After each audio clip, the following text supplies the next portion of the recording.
Jersey, অপরদিকে কমলা রঙের জার্সিতে তফসিয়া আলামিন ওয়েলফেয়ার সোসাইটি। মারু আমাদের খুদে ফুটবলার, তাদেরকে রিকোয়েস্ট করবো তৈরি থাকবার জন্য খেলা শেষ হওয়ার সঙ্গে সঙ্গে তোমরা মাঠে আসবে।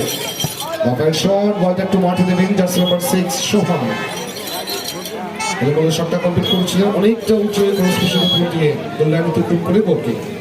এক্সট্রা বলটা মাঠে দিন প্লিজ, অতিরিক্ত একটি বল মাঠে দেবেন।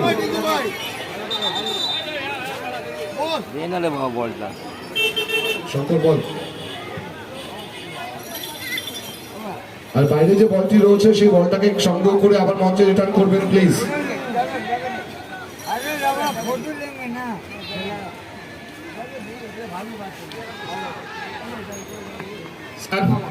বন্ধ করো।